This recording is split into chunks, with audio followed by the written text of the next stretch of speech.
everybody, welcome back to another episode of Spotlight with Sandalina, and I'm your talk show host, Sandalina Sattar.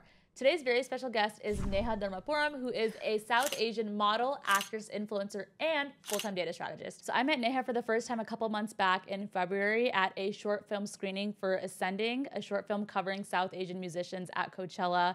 We had seen each other on social media and through mutual friends, and we clicked instantly when we finally got to meet in person. And I really just loved her energy. I felt that she was very charismatic and bubbly.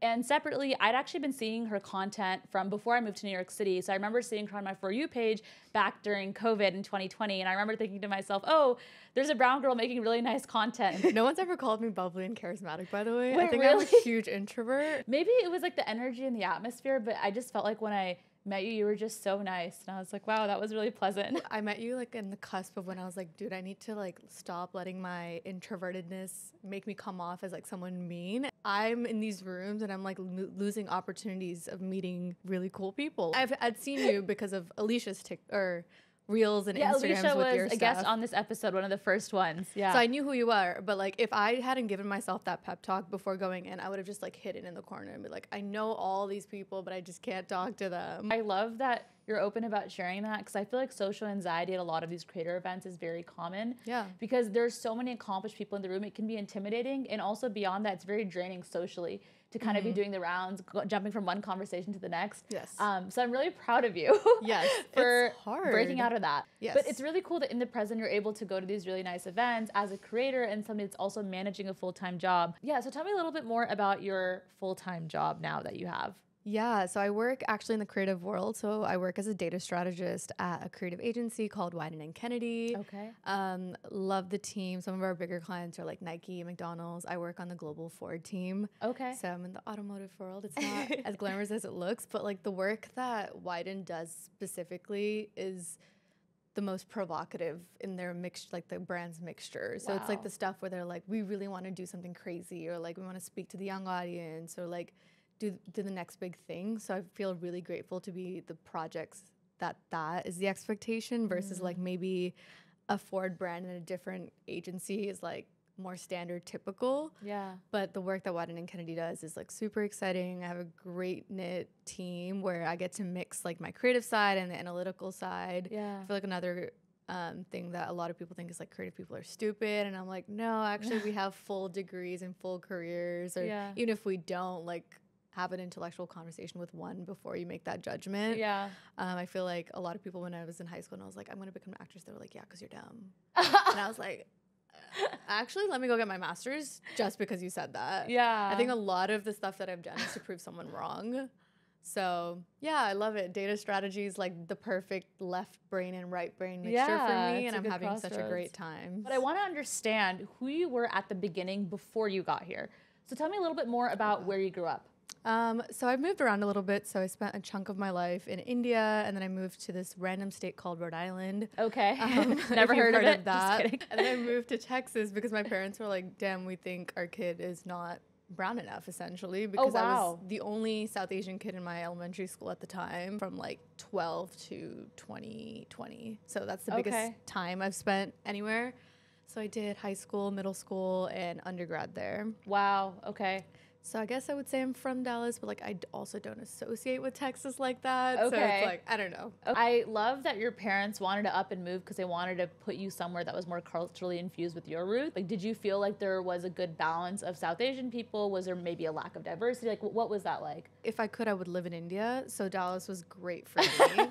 I don't think I had that realization until I moved to Dallas and got exposed to it again. But I knew I missed India so much when I moved to Rhode Island because it was like from 0 to 100 of like Western culture. Yeah. We tried our best to like keep in touch with like the organizations, and I used to be in dance class and singing class. So we tried our best to like still have that connection. I used to have like one best friend that spoke my language and stuff like that. Yeah. But after moving to Dallas is when like my opportunities like opened up in terms of like creative stuff, and then also just I missed wearing Indian clothes, and there would be so many activities even within school because our student body was so Asian heavy that like we used to have cultural nights and stuff like that. So it like allowed me to have more of like the Indian American experience rather than just the American experience. Yeah. Now, did I love it all the time? No. I mean, the toxic comparisons and the competitive nature as soon as our people are in that school district is going to be probably very competitive. Yeah, I can attest to that. Yes. So I came from, I mean, that's the only part of it that I was like, I don't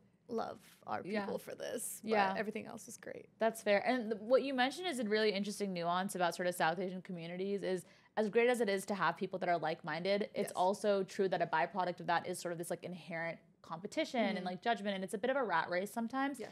And, you know, I don't think it's just South Asians. I think there are other ethnic groups that also sort of mirror this behavior pattern, oftentimes children of immigrants, right? Because that's sort of like, you know, your parents made this big sacrifice to come to, you know, the land of the free and the home of the brave. And once they're here, there's this almost this guilt factor of like, I want to make their sacrifices worth it, right? And there's also the push from them a lot of times that, you know, you got to go to Stanford.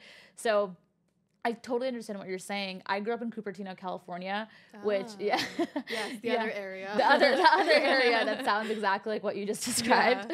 And I completely get it. I think there are a lot of pros and cons.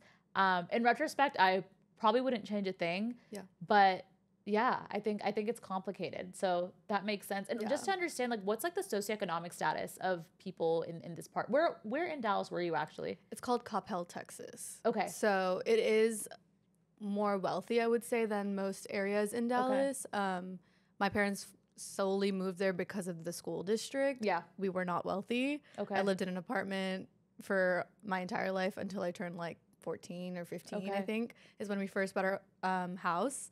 And my parents bought that house with no green card or any guarantee that they would be allowed to stay in the country because they wanted me to have the home experience. Aww. As an only child, I used to be like, oh, my friends have like a home in their own room. Like, why do we have to keep renting? Like, and we used to live in like obviously a 2-bedroom apartment. So like it was just like everyone's up in each other's business. And I was like becoming a teenager and I was like, I want to live upstairs. Like, I don't want to be living on the same floor as you. Yeah. So they made that sacrifice for me and like, we still live in that home and it's the cutest little house. I want to understand a little bit more about your parents on that note. So what's their sort of background? My dad went into like mechanical engineering as they did in his generation. Or maybe it was like chemical engineering. I don't know which one. One of many. One of the engineers, obviously. And then I think he realized a opportunity with the whole IT wave in the early 2000s. So that's when he switched over to like product management, and that's what he does now. Okay. My mom is also very educated. I think she's smarter than my dad. Don't tell him I said that. But she, I think, quit her job when she moved to America with me. So around like her late 20s. She did work in Delhi and stuff. And then ever since then, it's been like a work visa kind of issue. So we were on like a work visa for a long time. So she wasn't able to work full time, and she also had some health issues, so it was like she had a stretch where she struggled for a little bit, but she never let go of her like, I want to earn my own money to help my own family in India. So now she works as a medical coder, so she went through the examinations and stuff for the past 2 years, and she's been killing it. She works so hard. Like, her job is like an actual 9 to 5. Like, they time her for the 8 hours that she works. So like, it's strenuous, and I'm like, at this age, her dream was to become a doctor, so this was the closest thing she could find to that. So now she'll like be spewing like all these terminology at me, and she's like, you didn't know that, did you? And I'm like, yeah, I know. I have no idea what you're talking about. But for her to go and like re-educate herself, re-get a license in a completely different industry than she probably did in school, just so that she could feel independent again. That happened once I started working, because she felt like fully like, I've done everything. I've raised a kid, I've sent them off, you know. So I'm really happy for her. I think she's found this like newfound freedom of like, I'll renovate the house if you won't pay for it then. And she'll just like throw 10 grand at something, and my dad would be like, just because you're making money doesn't mean you get to spend it. But I'm like, I have that tendency too, so it's apple doesn't fall far from the tree. But I really have noticed that there are a lot of women in that generation that are now reclaiming sort of that sense of self through education, re-entering school, re-entering the job force, even if it's been like years, decades. My mom, for example, actually, she decided to start taking like community college classes a few years ago. And she like does like classes while she's taking care of my like younger siblings. And it's really inspiring to see sort of that, I don't know, just that perseverance within her. The hunger. The hunger. It never goes away. Yeah. Exactly. And I like start to realize our moms are super sharp. Yeah. Super sharp. I'm like, I can't study now. I don't know how my mom like 30 years later went and did all this studying and memorizing. Like, I literally have the attention span of a goldfish. Your mom has it together. I love it. She has it together. Her priorities are straight. Are you an only child or do you have siblings? You're an only child, really? I'm an only baby. Okay, so that's rare, I feel, within South Asian communities. So what was that like, sort of seeing? I'm guessing all your peers had like a bunch of siblings and cousins and stuff. So like, what was that like for you? I think the biggest struggle for me was I would take friends as siblings. Like, all my close friends were like family to me, and other people didn't reciprocate that because they had family and they had people around their age at home. And I would be like, all of my things is yours. Like, I want to hang out with you. I want to do all these things with you. And when I wasn't met with that same passion and love, I would like constantly get demolished as a kid. And then I think getting older, I've started to be choosier with the people that reciprocate that, and like, just like choosier in terms of like who I give love to, I guess.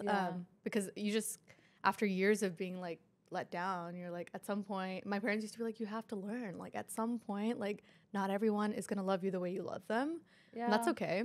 So like, I think that was my biggest struggle. I wish I had a sibling, just for that sake of like, if not my parents, then who? Like after my parents, who is like the biggest question of my life. Not to say that I haven't built close enough relationships with my cousins or my siblings, but my friends. It's so interesting to hear that perspective, because I feel like those lessons that you learn about sort of, you know, reciprocity when it comes to love and those bonds. It's interesting because a lot of us learn those lessons much later in life, right? When we go through like, you know, friendship breakups or like romantic breakups. And I feel like you probably at a really early age had to stomach that reality. So that's really interesting. And do you think that a lot of only children, no hate to anybody listening that's the only child, I have a feeling I know what you're about to say, but they can, you know, get very, you know, self-entitled, sort of bratty, demanding. Do you feel like you ever fell into those traps, or were you able to sort of balance with your parents? I feel like most people say when they meet me, oh, you don't come off as an only child. And I think that's because I'm very much like sharing, like I'm not very like, this is mine kind of thing. Like people say that a lot of only children don't learn how to share, which is why they come off as like conceited or like narcissistic. A little bit. I honestly haven't met too many only children that are bratty. I think a lot of them lean towards, I want more friends and I want my friends to be around. Yeah. That's so interesting. I think it's a notion. Maybe like back in the day. Maybe. And also in like TV shows and stuff, they show them as like the bratty kid that got everything. They do. So I feel like maybe it's not true in real life. Maybe that like fed into it a little bit. There might be some truth to that. And I know you sort of mentioned that for a good chunk of your upbringing, you were raised in an apartment and you kind of saw a lot of your friends with like these big houses. How is that relationship with money sort of manifested over the years? Like, do you think it's created a healthy relationship with money? I think finances or money are like my biggest fear. Just in real life, like I'm just like, I don't like hearing about other people's salaries. I don't like thinking about mine, because then it becomes this like, oh my God, like am I living the lifestyle that I can afford? So many people are making so much more money. Did I make the right decision for my career?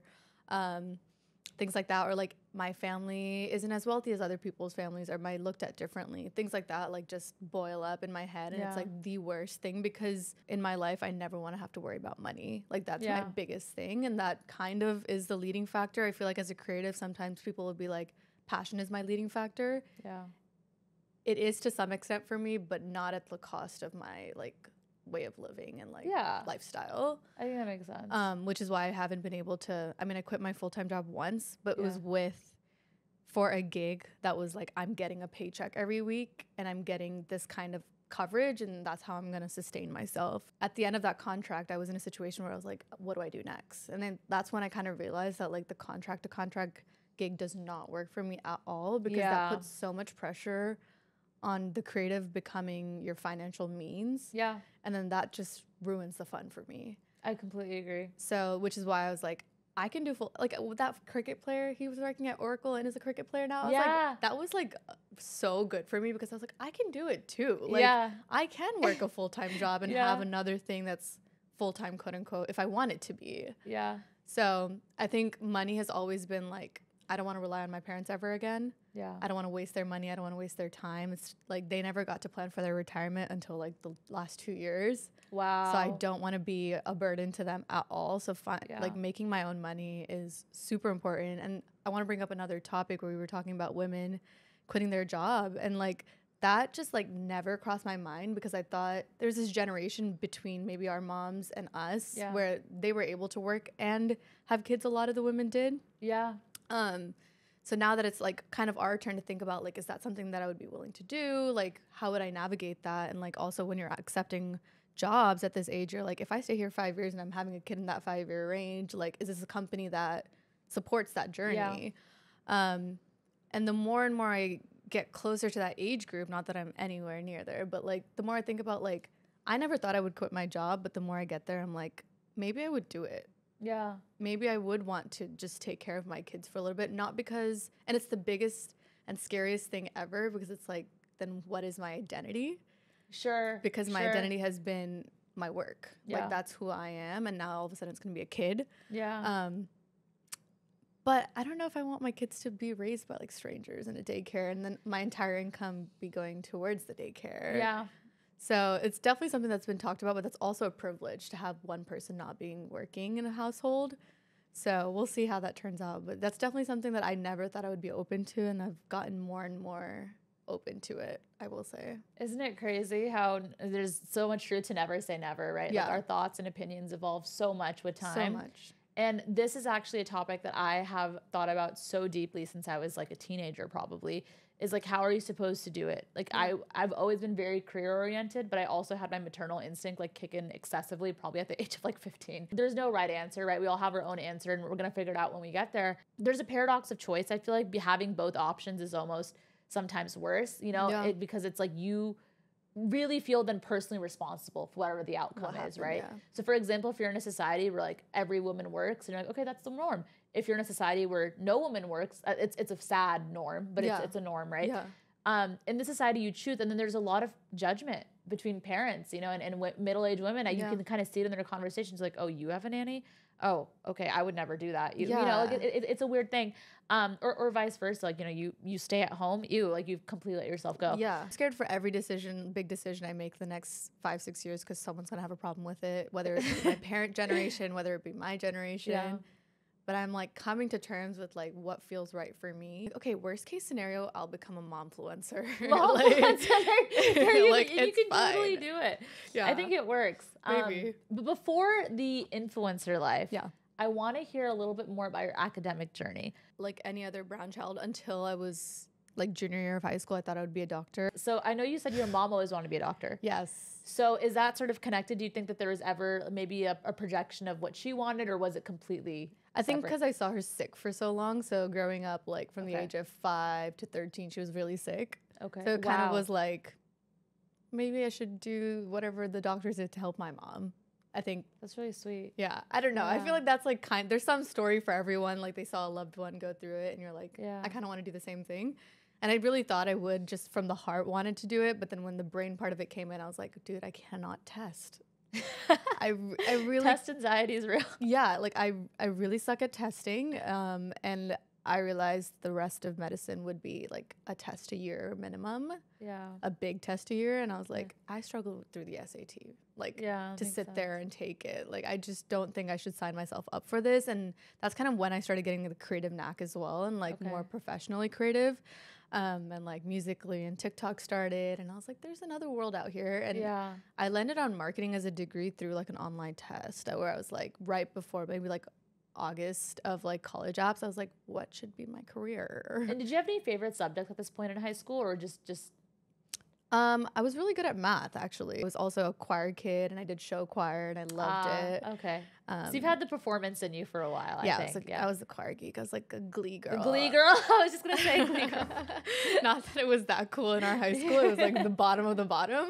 Yeah. But I loved it. And I used to be able to get all these singing opportunities for like our pep rallies and like football and stuff like that. So it was fun. So marketing came out of that random online test. I did my undergrad at UTD. I went to UTD because of a scholarship, and I really did not want to be there, but it was like my parents' top choice, and I wasn't going to make them go broke over my schooling. Sure. So I went to UTD, and I just knew Richardson, Texas is where it was. I know this about is UTD. Not my place. My cousin went there. Yes. I've been to the campus, I met a lot of great people. I was on an amazing dance team, but for any further growth, I felt like that was not my place, and I knew I had to get out as soon as possible. And COVID hit as well.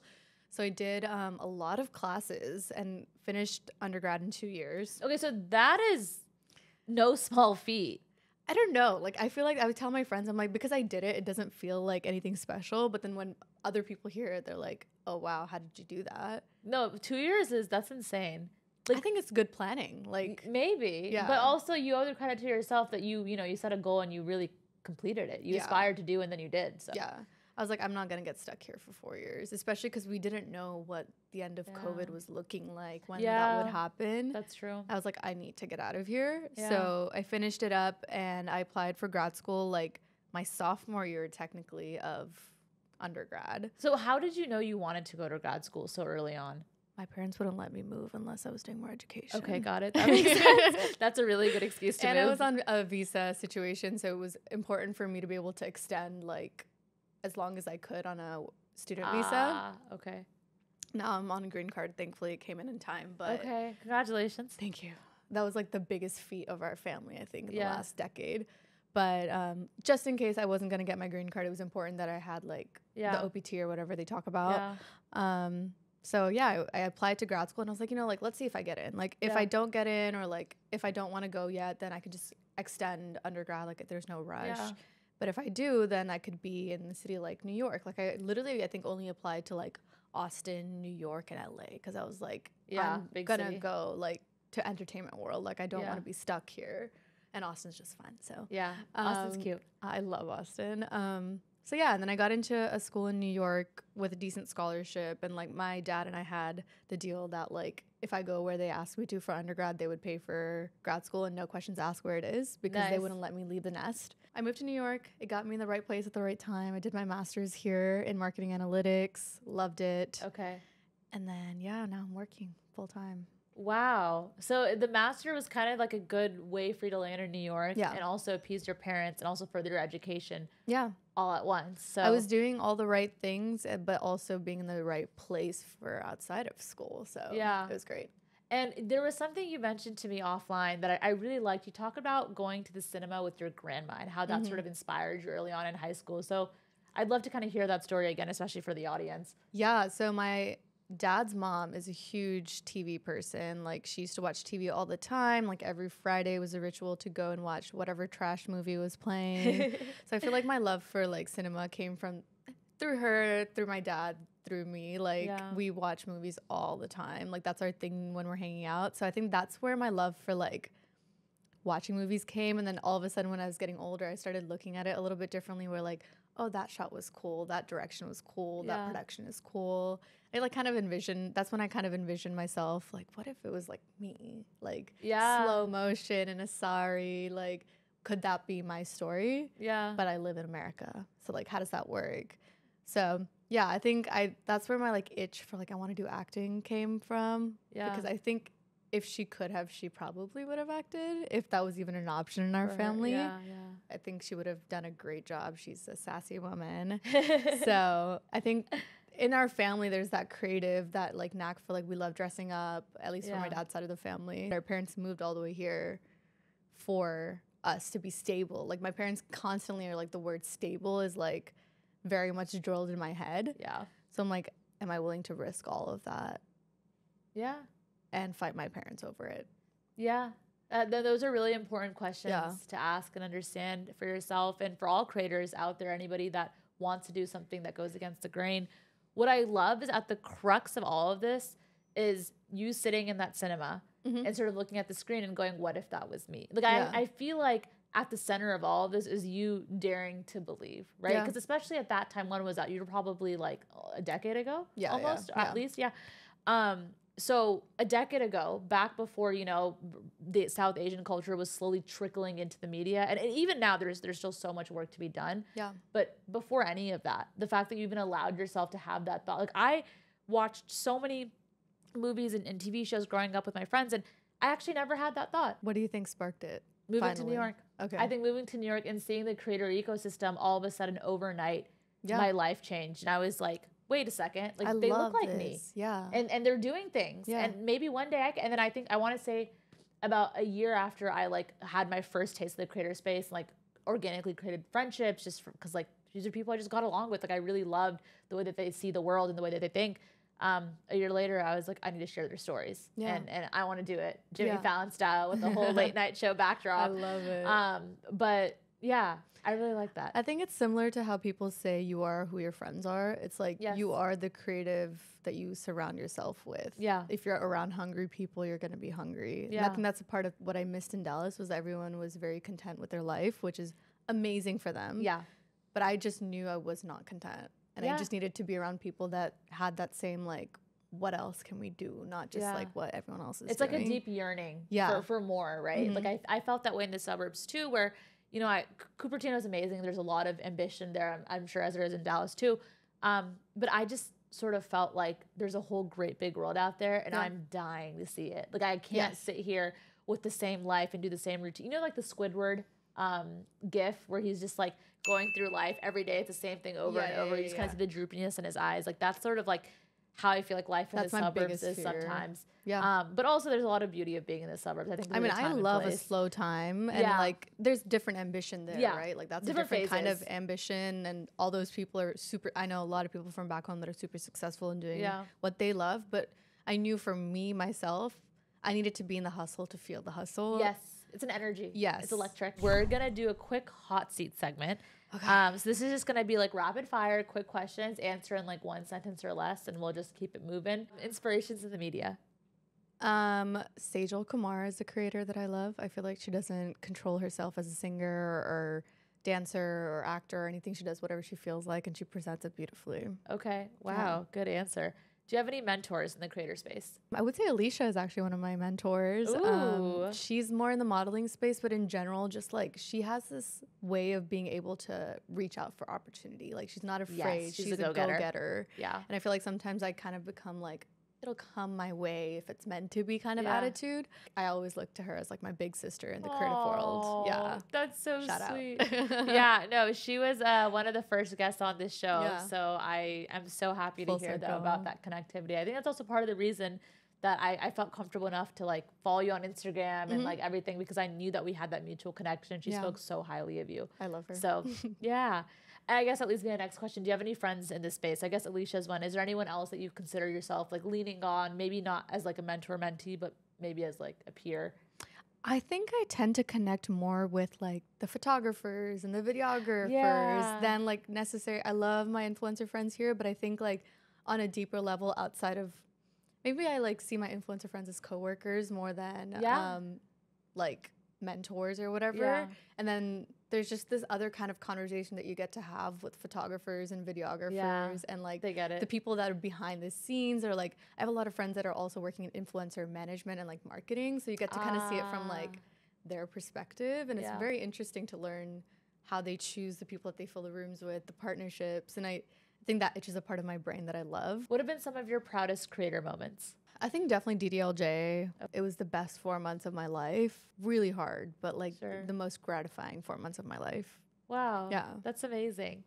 What is your dream collaboration? There is this band called Yellow Diary. So I would love to, I don't know, music video or like sing. I know they don't probably take other people in, but it's just like anything in the music video world. I have a few artists that I love that I would love to be like part of their music video. Yeah. What are some of your biggest obstacles as a South Indian woman on the internet? A lot of family members with a lot of judgmental eyes. Okay. And then there's also a lot of people that are like, oh, you're like a fob.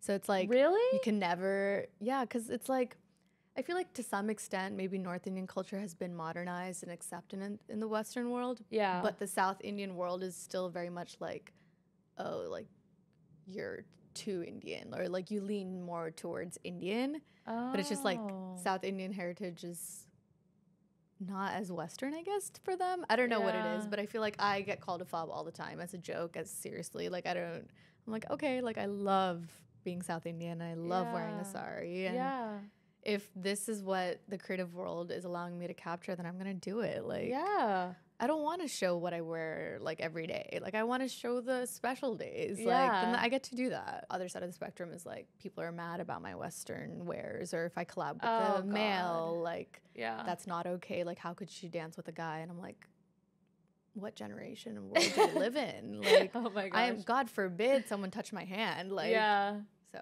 it's a struggle. Wow. Thank you for sharing that. Also, I'm so sorry to hear that's honestly atrocious. What is one of the best pieces of advice you've received in this space? Opportunities aren't going to come your way. You kind of have to do the work for it. People have the privilege of looking pretty and getting opportunities. Yeah. I now also sit in the marketing space where I'm like getting to work with other influencers and partnerships for my clients and stuff. And I'm like, I get the lens that they're looking at it now. I can't just post whatever I want and expect a brand to want to work with me. Yeah. So like you really have to put in the work. Yeah. Some people are like, AI is going to take over influencers, blah, blah, blah. You have to I'm like, it's fine. Like it's scaring me, but I'm like, you constantly have to be adaptable. You constantly have to be like fearless to go do whatever feels right for you at that time. And another thing is I get really frustrated when brown people aren't able to stand up to their family for what they love. And they're just kind of like, it's not worth the battle. And I'm like, it is always worth the battle. Yeah. Have you ever been in love? Yes. Okay. You don't have to say much more than that. Just yes or no. Don't worry. Absolutely. Craziest date story in New York City? Oh my God. It's bad. How bad is it? On drugs. What? On our first date. Where'd you find him? On Hinge. And he was... Yes. I was like, are you good? And he was like shaking. And I was like, okay, I really have to go now. And this person was like at a big school doing some important work. So I was like, that was my bet, right? Like, you're like, okay, they have their life together. They're not going to be a druggie. Sometimes it's always the most like elite, outwardly facing people that are like actually just like, you cocaine have addicts. To too much. I'm like, I got so scared and I was like, I have to go. And I like luckily chose a spot like right next to my best friend's house. And I was like, her apartment's flooding. I have to go. Like, and that was like one of the only Hinge dates I've been on because it was like, I'm so scared to do that again. No, that's like traumatic. Was that in New York or was that in New York? I never dated in Dallas like that. Okay. Because I just was like, this is not my pool. Probably. Yeah, I tried Hinge. Wasn't my thing. And then I ended up meeting someone through TikTok DM. Apparently that's my thing. Oh. So, I mean, shoot your shot, man, if you want to try. Never know. Yeah. What is one of your guilty pleasures? Guilty pleasures. Oh my God, I can bed rot for hours. I sleep a lot. Sleeping's good. Yeah, you know? I like need 12 hours of sleep. What's your favorite South Indian dish? Ooh, I feel like the basic answer is dosa. Okay. But my mom makes a really good mango dal. Yes. And I love dal. I've just never put them together. But it's not sweet. Like it's green mangoes. So it's like a little like it's like salad. You know achar? Yes. Mango achar is like that same type of mango. I think that's yes, a green the same mango. Okay. But it's like the pulp of it, not just like dried. Like in achar, it's dried. Oh, okay. Yeah. Okay. So it's like the pulp of a sour mango. Wow. And it's so good. Do you have any daily mantras? For example, one that I say to myself all the time whenever I see something ridiculous. This was more applicable in my old job. Not my monkeys. Not my circus. Like, get through the day. Yes. Like, screw these people. Parents are causing chaos, or my parents are causing chaos, or something's happening. I'm like, not my circus. Like, I really can't care. I've gotten really good at not caring. Good. I used to care about everything. Apathy is a superpower sometimes, I think. Yeah, especially for something that's like super empathetic. I was like, I can't take that in anymore. Yeah, makes sense. And then another thing, like I think on my toughest days is usually like this too shall pass. Yeah. It's something that I always tell myself because it's like after it happened, I look back and I was like, oh, I was so worried for what and so worked up and torturing myself for what. Yeah. So I keep just like kind of having to remind myself that it's like, you're not. And sometimes I feel super old and like time is fleeting and I'm like, you're young. It's not over. Your life is not over. You have so many more opportunities. So much can change within. Like I kind of just try to remind myself like some of the greatest things that happen in my life happen like within the span of 2 weeks. It always works out in the end. Yeah. And if it hasn't worked out, you're not at the end. Yeah. And I love that. I think about that all the time. And this also ties into like my spirituality and my faith too. Like I truly believe that like everything does end up working out. I was having this conversation with a third party for this show, actually. It had been a conversation that had been going on for months, and it was moving in a really nice direction. It felt, you know, when you just like meet people and you just feel like a really good energy. Something's gonna happen, yeah. it felt like one of those like meant to be serendipitous things that just sort of fell into my lap. And literally as I was leaving work today, I got the email that, you know, this is actually like last minute falling through. Right. And like, it was so sad. And I don't even know if I'm going to air this, by the way, because I don't know if it's appropriate, but I just want to have the context, because if I choose to talk about it, maybe one day I will. Yeah. But yeah, I just like really had to tell myself that mantra on the subway ride home. I was like, everything happens for a reason. That it will. I needed that today. Thank you. It literally will. Like, you're doing all of this, like it's not gonna be unseen. Thank you. Yeah, I appreciate that. Well, thank you so much for such an amazing hot seat segment. That was really fun. And do I get a hamper? Great. You did great. You did great. You get like a gold star. And now we're gonna move back to the present. So you kind of referenced some of your big career moments in your creative career, especially with DDLJ.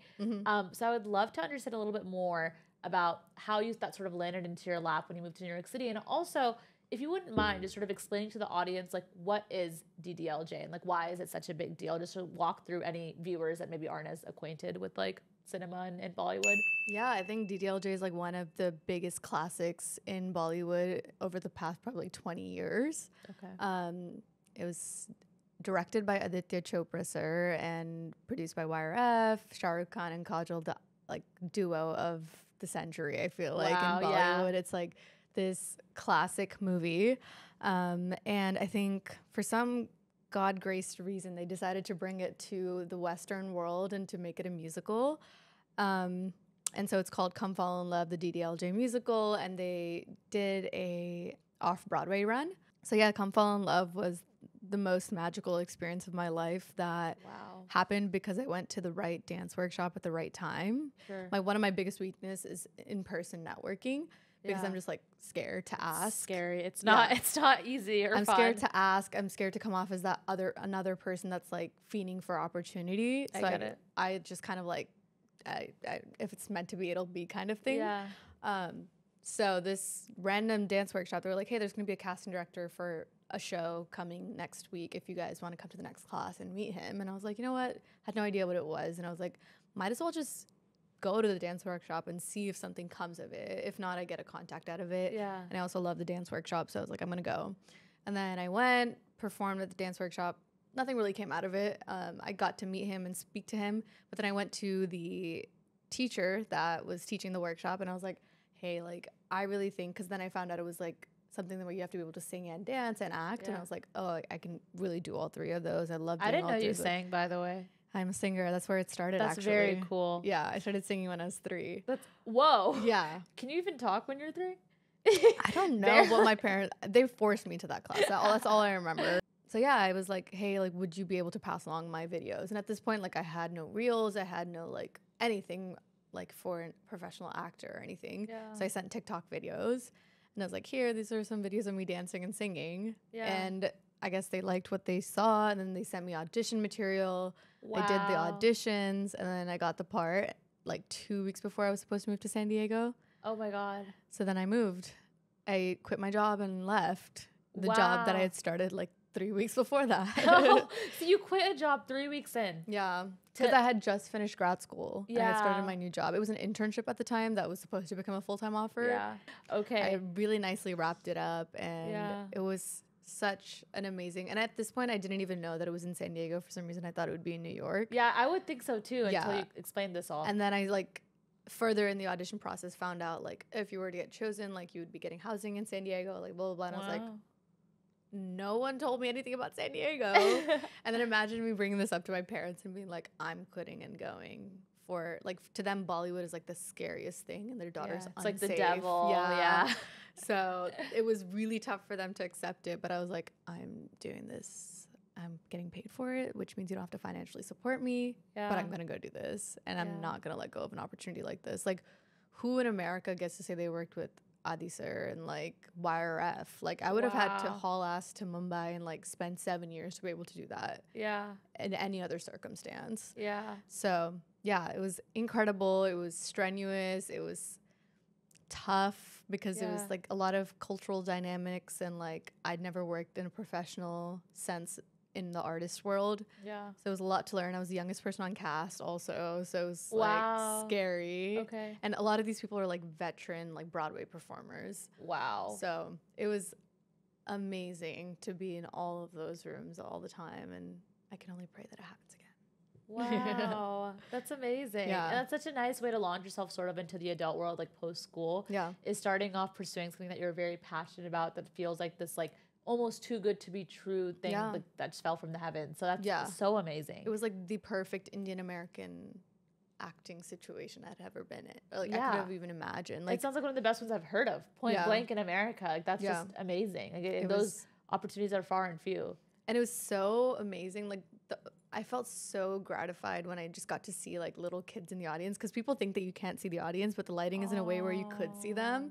And then like you would go upstairs and like say hi to everyone at the end of the show. And they're just like so fun. Like it was like instant gratification is something I crave. And I feel like at like corporate jobs, sometimes it's like a project goes live in 7 months and then it's like 3,000 people touched it. So it's like you never feel like you actually impacted anything. Yeah. But here it's like there's a big group of artists, but like somehow you feel like you personally connected with someone at some point. Yeah. Which was really cool.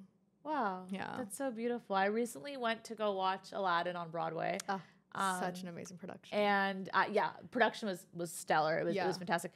The craziest thing was just sort of looking on stage and seeing like, you know, the South Asian, or I don't know if they're actually South Asian or just look South Asian, but people on stage, and I just went, wow, they're really doing this. Like they're really doing this. They got placed into like the dream role on like Broadway, right? Yeah. And like the one representation of our heritage that we had seen in Disney growing up.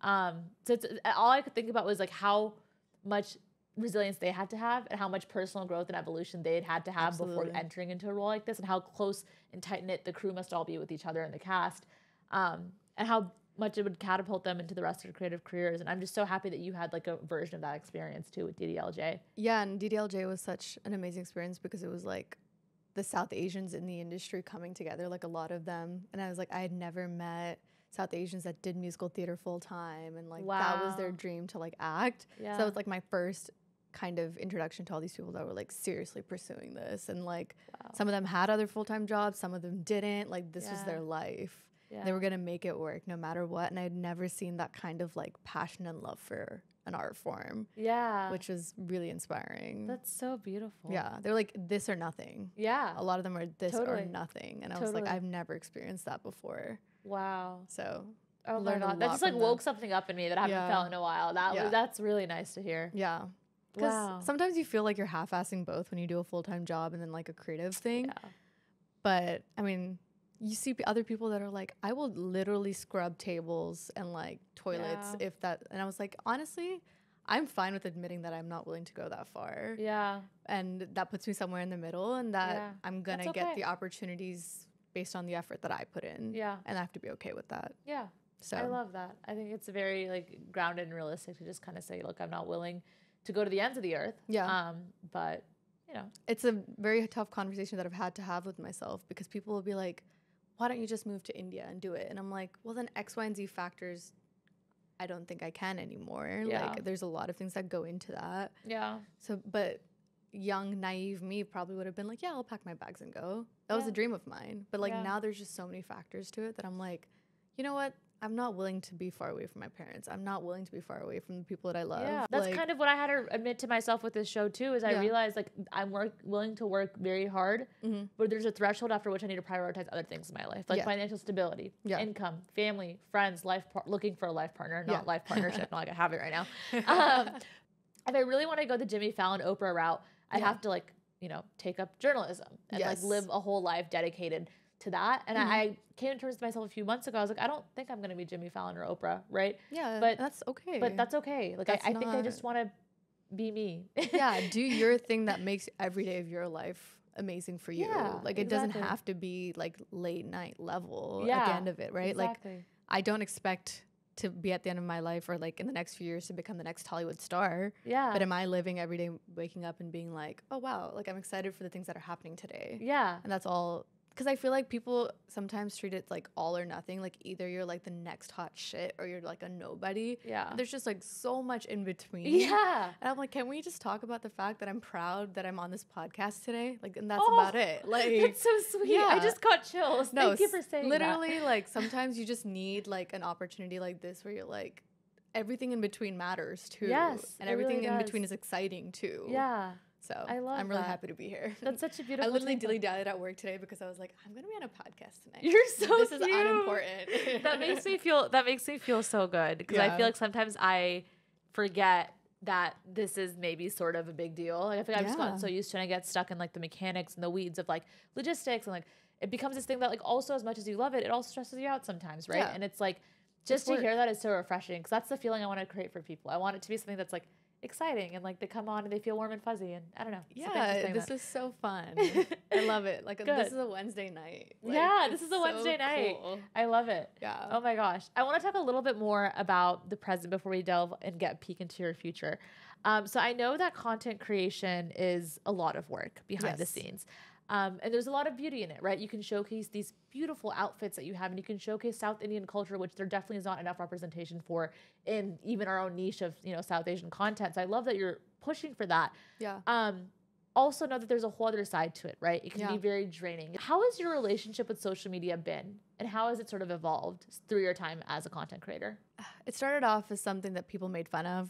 And then it went to something that was growing in numbers and everyone wanted to be my friend and everyone wanted to be on the TikTok with me. And like, it was so cool and fun.